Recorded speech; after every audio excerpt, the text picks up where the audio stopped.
English with impact. Hey everyone! Welcome back to Speak English with Impact. I'm Mia, and I'm so happy you're here. Today, Lucas is joining me, and we're talking about something that quietly affects almost everyone: self-confidence. Is confidence something you're born with, or is it something you build? Let's find out together. That's actually a question I've asked myself many times, Mia. And honestly, I don't think anyone is born confident. I think confidence is something you earn, one small step at a time. Really? Because when I look at some people, they seem naturally confident. They walk into a room, speak without fear, and everyone listens to them. It definitely looks that way. But here's what I've learned. Confidence isn't the absence of fear. It's the decision to act, even when you're scared. Not even close. I was terrified of falling. Absolutely. They just don't let fear make their decisions. Think about the first time you learned to ride a bicycle. Were you confident? I like that. So you're saying confident people feel nervous too? Exactly. But after falling a few times, you slowly stopped thinking about the fear and started trusting yourself. That's confidence. Wow. I've never thought about it that way. So confidence didn't come first. Experience did. Exactly. And I think that's where most people get it wrong. They sit around waiting to feel confident before they start. But confidence usually comes after you start, not before. Can I be honest? There was a time when I wouldn't even ask a simple question in class because I was terrified someone would think I was stupid. Really? You? That's actually hard to believe. I'm serious. My heart would literally start racing. I'd rehearse the question in my head 10 times, and then someone else would ask it before I did. That's actually more common than people think. And you know what's interesting? The people who looked confident in that classroom were probably nervous too. They just raised their hand before fear had a chance to stop them. Wow, I've never thought about it like that. You know what surprises me the most? The people who struggle with confidence are often the kindest and most talented people you'll ever meet. I know. And it's sad, isn't it? They keep questioning themselves while someone with half the skill walks into the room like they own the place. Why is that so true? Because confidence and competence aren't the same thing. A lot of people think you need confidence before you start. But confidence usually shows up after you've done something over and over again. So, you're saying action comes first or confidence comes later? Exactly. Let me ask you something. Have you ever watched a child learning to walk? Of course. Do they fall? All the time.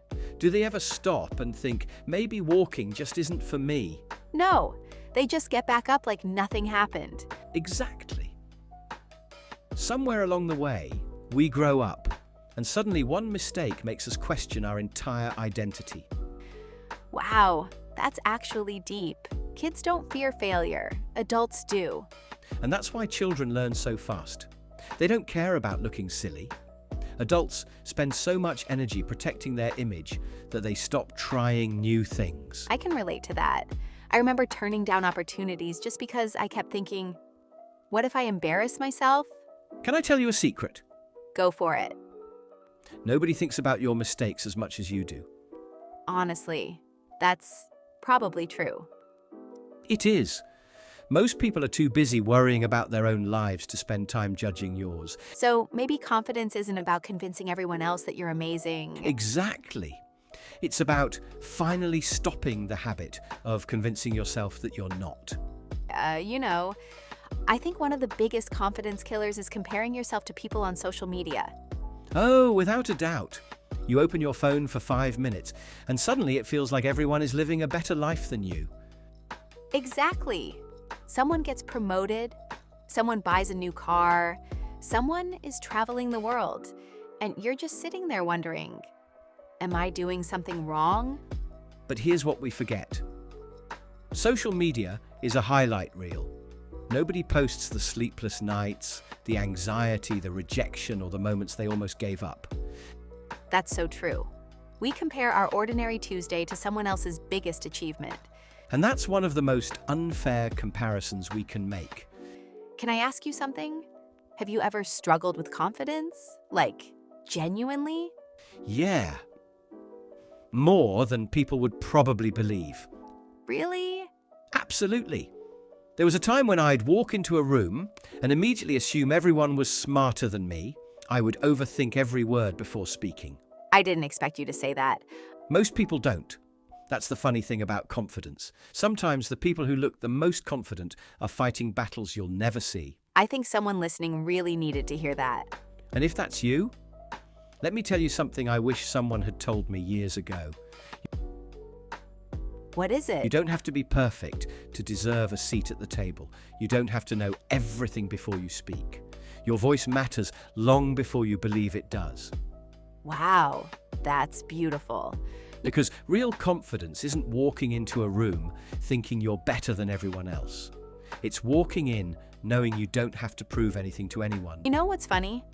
We spend years trying to become confident, but we rarely stop and ask ourselves why we lost our confidence in the first place. That's such a good question. Because when we're little, we don't care if people laugh at us. We'll sing, dance, ask silly questions. We just enjoy being ourselves. Exactly. Then somewhere along the way, we start worrying about what everyone thinks. Yeah. One embarrassing moment. One negative comment. One failure. And suddenly we start building walls around ourselves. And sometimes those walls stay with us for years. They do. But here's the beautiful part. The same mind that learned fear can also learn confidence. I love that. So confidence isn't something you find it's something you rebuild. Exactly. And rebuilding takes patience. Some days you'll feel amazing, and the next day you'll doubt yourself again. That's normal. I think people expect confidence to feel permanent. Nobody feels confident every single day. Even athletes, CEOs, actors, they all have moments where they question themselves. Really? Absolutely. The difference is they don't wait to feel confident before taking action. They move forward anyway. So courage comes before confidence. Every single time. Confidence is just the reward for being brave over and over again. I think that's my favorite line from today's conversation. Mine too, because if one person listening decides to take that first step today, then this conversation was worth having. Maybe confidence isn't about becoming someone new. Maybe it's about finally believing in the person you've been all along. Maybe confidence isn't about becoming someone new. Maybe it's about finally believing in the person you've been all along. You know what? I think a lot of people spend their whole lives trying to impress others. And somewhere along the way, they forget to be proud of themselves. That's so true. We celebrate promotions, awards, and compliments from other people, but we rarely celebrate the quiet battles we've won when nobody was watching. Like getting out of bed on a difficult day, Exactly. or speaking up in a meeting when your voice was shaking. Or applying for a job even though you were scared of getting rejected. Those moments don't usually make it onto social media, but they change who you become. And honestly, those are the moments that build real confidence. Not applause, not likes, not followers. It's almost like confidence grows in private, long before the world notices it. I couldn't have said it better. The strongest people I've ever met weren't the loudest people in the room. They were simply the ones who kept showing up, even when nobody believed in them. That gives me goosebumps, because I think everyone listening knows what it feels like to doubt themselves at least once. And if you're listening right now, maybe this is your reminder. Stop waiting for permission to believe in yourself. Nobody else can make that decision for you. You know, something just came to my mind. What is it? Have you ever noticed how we remember one negative comment for years, but forget 100 compliments in just a few days? Oh, our brains are really good at doing that. It's strange, isn't it? Someone could tell you that you did an amazing job 10 different times, but one person says, "I don't think you're good enough," and suddenly that's the only voice you hear. That's because criticism feels personal. Compliments make us smile, but criticism makes us question who we are. And that's where confidence starts falling apart. Exactly. We slowly begin handing other people the power to decide how we feel about ourselves. Wow. I never looked at it that way. Think about it. If one stranger's opinion can ruin your entire day, then they've got way too much control over your happiness. That's actually a little scary. It is, because the moment your confidence depends on other people's approval, you'll spend your whole life chasing something you'll never fully control. So, real confidence is when your opinion of yourself matters more than the opinions around you? Exactly. Listen to feedback, learn from it, but don't let it become your identity. I wish someone had told me that when I was younger. Me too. It would have saved me years of trying to be the person everyone expected, instead of becoming the person I actually wanted to be. Can I ask you something a little personal? Uh-oh. Those are usually the dangerous questions. Go ahead. When was the first time you actually felt, wow, I'm becoming more confident? Was there a specific moment? Honestly, it wasn't one big moment. It was 100 tiny moments that nobody noticed. What do you mean? The first time I spoke up, even though my voice was shaking. The first time I admitted I was wrong without feeling embarrassed. The first time I stopped comparing my journey to someone else's. So it wasn't about achieving something huge? No, that's the biggest myth about confidence. People think confidence comes after success. But for me, confidence came after I started accepting myself. Accepting yourself? That's harder than it sounds. Really is. Because we're constantly told who we should be. Be smarter, be richer, be funnier, be more attractive. Eventually, you stop asking, who am I, and start asking, who do people want me to be? And that's exhausting. It's incredibly exhausting. Pretending to be someone else takes so much energy. You know, I read something once that really stuck with me. What was it? It said, the moment you stop chasing other people's approval, you finally have enough energy to chase your own dreams. I love that. It's true though, isn't it? Imagine how much time we waste worrying about what people might think. And the funny thing is, most people aren't thinking about us nearly as much as we imagine. That's both comforting and a little embarrassing. Exactly. We create these imaginary audiences in our heads, when in reality, everyone else is busy dealing with their own insecurities. Maybe that's what connects all of us. Even the people who look incredibly confident probably have moments where they quietly wonder, am I enough? I honestly believe they do. The difference isn't that confident people never ask that question. It's that they don't let the question stop them from living their lives. You know what I've noticed, Lucas? Every time someone says, I wish I had more confidence, what they're really saying is, I wish I was less afraid. I think you're right. Fear is usually the real problem. Confidence is just the symptom. Fear of failing and fear of being judged. Fear of hearing the word no. Exactly. And here's what's interesting. Those fears never completely disappear. Really? Even for confident people? Even for them. The difference is they stop asking, what if I fail? And they start asking, what if it actually works? I like that shift. It's a simple question, but it changes everything. Imagine how different life would be if we gave our dreams the same attention we give our fears. Wow, that's so true. Think about it. We spend hours imagining everything that could go wrong, but almost no time imagining everything that could go right.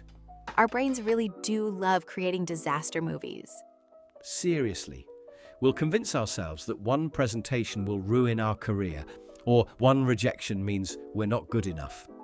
When in reality, most people won't even remember it a week later. Exactly. Failure feels permanent when you're living through it. But when you look back, it's usually just one chapter of the story. I think that's something younger people especially need to hear. Absolutely. If you're in your teens or your 20s, let me tell you something I wish someone had told me. You don't have to have your whole life figured out. You're Thank you for saying that. supposed to make mistakes, You're supposed to change your mind. You're supposed to discover who you are by trying things, not by having all the answers before you begin. Maybe that's why confidence grows with experience, because every mistake teaches you, hey, I survived that. Exactly. And once you realize you can survive embarrassment, rejection, or failure, they stop feeling so terrifying. That's when confidence quietly starts becoming part of who you are. You know, after everything we've talked about today, I don't think confidence is something you suddenly wake up with one morning. No, I think it's something you quietly build through the choices you make every single day. The choice to speak up, even when your voice shakes. The choice to try again, even after you've failed. The choice to believe in yourself, even when nobody else seems to. Exactly. And maybe that's what real confidence looks like. Not being fearless, but refusing to let fear make your decisions. I love that. You know, if someone listening today remembers only one thing from this entire conversation, I hope it's this. What's that? Stop waiting until you feel confident to start living your life. Start living your life, and confidence will slowly catch up with you. That's beautiful. Because confidence isn't the starting line. It's the reward for showing up again and again. Exactly. One conversation won't change your life overnight, but one decision might. One decision to apply. One decision to speak. One decision to believe. And sometimes that's all it takes to begin a completely different chapter. I think that's the perfect thought to leave everyone with. Before we say goodbye, thank you for spending your time with us today. We truly hope this conversation reminded you that confidence isn't something you're born with. It's something you build, one step at a time. And if this episode made you think, inspired you, or even helped you smile for a moment, then we've done what we came here to do. Remember, every conversation is another opportunity to grow, not just in life, but in your English too. So if you want to improve your English while listening to real, natural conversations about life, success, confidence, and personal growth, you're in the right place. Make sure you're subscribed to Speak English with Impact, because we've got many more conversations waiting for you. We'll be back with another interesting topic very soon. Until then, keep believing in yourself. Keep learning and keep speaking English with impact. Thanks for listening, take care, and we'll see you in the next episode. Bye.